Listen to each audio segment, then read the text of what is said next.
So right now we would like to welcome MJ to our set. MJ, would you please tell us your story? Thanks so much. My name is MJ. I am from South Central Texas, a child of immigrants. My mom's from Mexico, my dad's from Iran. And if you put me in front of a San Antonio Spurs game and Selena in the background, I'm good.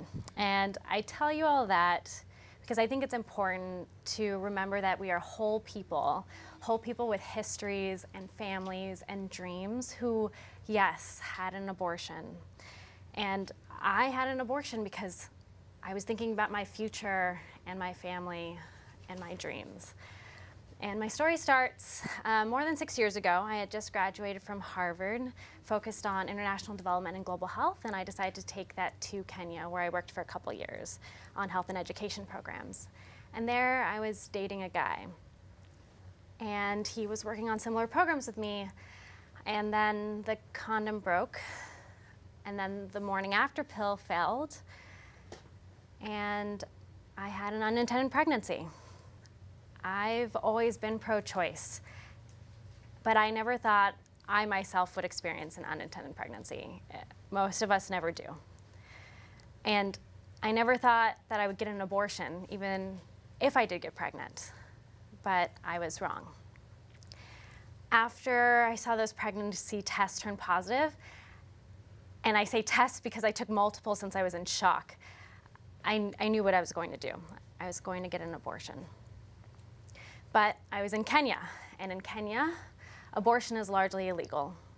And I was too scared to go underground and have an unsafe abortion.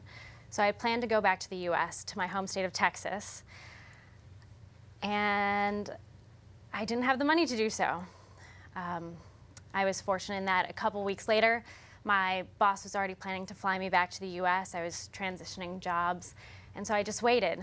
I waited 2 weeks. I called Planned Parenthood in my bedroom late at night, hoping that they could give me information, and they did. They told me about my options. I was able to understand what I was going to do. And I did this late at night, hoping that no one in this house where I had 5 roommates could hear me crying. I finally was able to get on that plane. And I thought it was over, facing anti-choice legislation.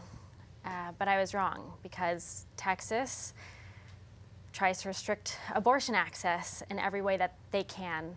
And back then, 6 years ago, there was a waiting period and mandated counseling that I had to fulfill during my layover in the London airport.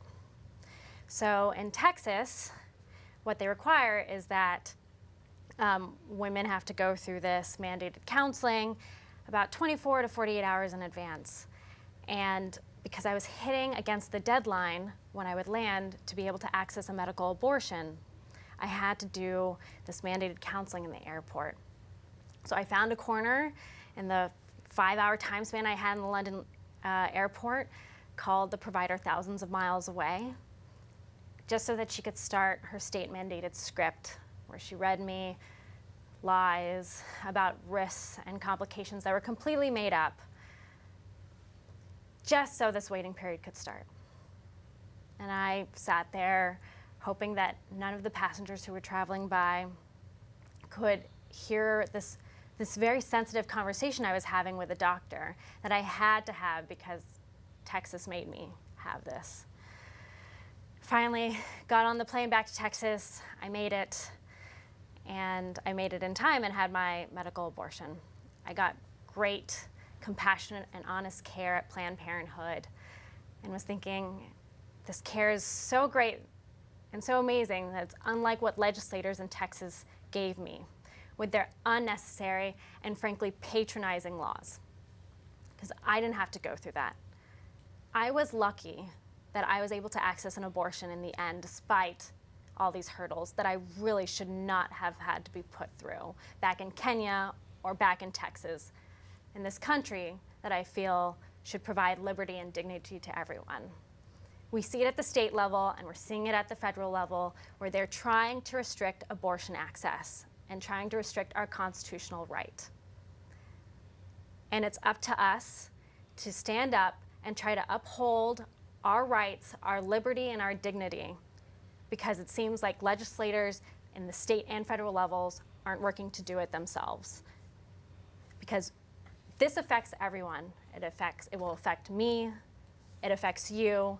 If you have an unintended pregnancy in the future, it will affect your sister, your friend, your colleague, your partner. And so we have to come together and we have to unite and we have to talk about our abortion access first and foremost. Say it out loud to your family and friends, in person and in social media, because this is important. Call your legislators.